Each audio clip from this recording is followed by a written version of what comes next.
السلام عليكم ورحمة الله تعالى.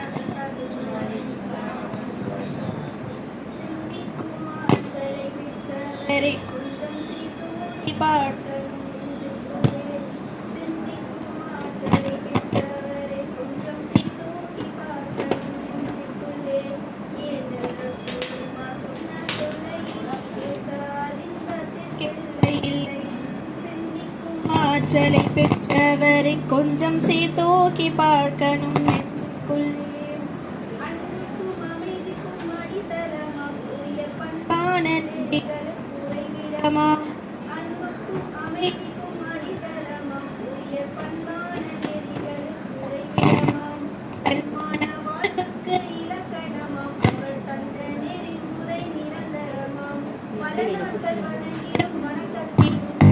நிமிடங்கள் சிந்தனை சிறந்தார். உலமாக்கள் நபிமாரின் வாரி சென்றார். நாம் உலமார் இட வேண்டும் என்றார். சிந்திக்கும் ஆற்றலை பெற்றவரை கொஞ்சம் சீர்தூக்கி பார்க்கணும் நெஞ்சுக்குள்ளே. ஏந்தல்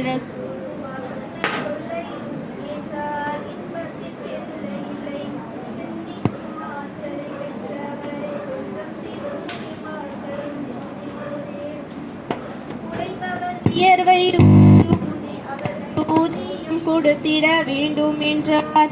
உழைப்பவர் வியர்வை உலரும் முன்னே அவருக்கு ஊதியம் கொடுத்திட வேண்டும் என்றார். வழியினில் கிடக்கின்ற கல்லையும் முள்ளையும் முறையாய் அகற்றுதல் தர்மம் என்றார். பக்கத்தில் வாழ்வோர் நலன்களுக்கு நீங்கள் அக்கறை காட்டுதல் கடமை என்றார். தக்கபடி உறவினருக்கு உதவி செய்தால் அது புண்ணிய வாழ்வினை தரும் என்றார். சிந்திக்கும் ஆற்றலை பெற்றவரை கொஞ்சம் சீர்தூக்கி பார்க்கணும் நெஞ்சுக்குள்ளே. ஏந்தல் ரசூலுல்லாஹ் சொன்ன சொல்லை ஏற்றால் இன்பத்திற்கெல்லை இல்லை. சிந்திக்கும் ஆற்றலை பெற்றவரை கொஞ்சம் சீர்தூக்கி பார்க்கணும் நெஞ்சுக்குள்ளே. பதுக்கிடும் வாணிபம் கூடாதென்றார். அது பழிகார பாவத்தில் சாரும் என்றார். பதுக்கிடும் வாணிபம் கூடாதென்றார். அது பழிகார பாவத்தில் சாரும் என்றார். நெருப்பு விறகினை தின்பது போல் தீய பொறாமை நன்மையை எரிக்கும் என்றார். மாதாவின் மாண்புறு காலடியில் நல்ல மக்களின் சொர்க்கம் இருக்கிறதென்றார். நீதமாய் தந்தையின் பொருத்தத்திலே நம் இறைவனின் பொருத்தமும் இருக்குதென்றார். சிந்திக்கும் ஆற்றலை பெற்றவரை கொஞ்சம் சீர்தூக்கி பார்க்கணும் நெஞ்சுக்குள்ளே. சிந்திக்கும் ஆற்றலை பெற்றவரை கொஞ்சம் சீர்தூக்கி பார்க்கணும் நெஞ்சுக்குள்ளே. ஏந்தல் ரசூலுல்லாஹ் சொன்ன சொல்லை ஏற்றால் இன்பத்திற்கெல்லை இல்லை. சிந்திக்கும் ஆற்றலை பெற்றவரை கொஞ்சம் சீர்தூக்கி பார்க்கணும் நெஞ்சுக்குள்ளே. சிக்கன திருமணம் செய்வதுதான் நம் ஹக்கனுக்கு உகப்பாகும் என்றுரைத்தார். சிக்கன திருமணம் செய்வதுதான் நம் ஹக்கனுக்கு உகப்பாகும் என்றுரைத்தார். திக்கற்ற குமருக்கு வாழ்வழித்தல் பணமிக்கோரின் தலையான கடமை என்றார். துணைவிக்கு ஆடைகள் அளிப்பதுவும் ஒரு தூய அறமாகும் என்றுரைத்தார். கணவனை நேசித்து தொண்டு செய்தல் நல்ல மனைவிக்கு இலக்கணம் என்று சொன்னார்.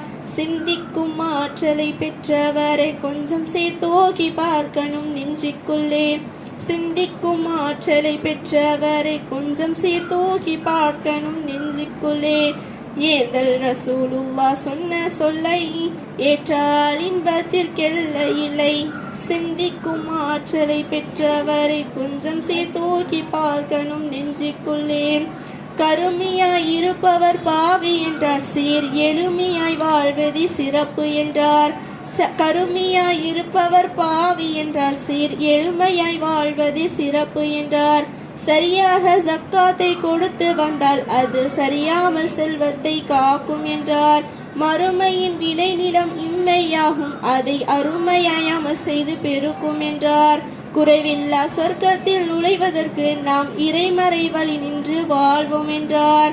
சிந்திக்கும் ஆற்றலை பெற்றவரை கொஞ்சம் சீர்தூக்கி பார்க்கணும் நெஞ்சுக்குள்ளே. சிந்திக்கும் ஆற்றலை பெற்றவரை கொஞ்சம் சீர்தூக்கி பார்க்கணும் நெஞ்சுக்குள்ளே. ஏந்தல் ரசூலுல்லாஹ் சொன்ன சொல்லை ஏற்றால் இன்பத்திற்கெல்லை இல்லை. சிந்திக்கும் ஆற்றலை பெற்றவரை கொஞ்சம் சேர்த்தூகி பார்க்கணும் நெஞ்சுக்குள்ளே. அஸ்ஸலாமு அலைக்கும் வரஹ்மத்துல்லாஹி தஆலா வரகாத்துஹு.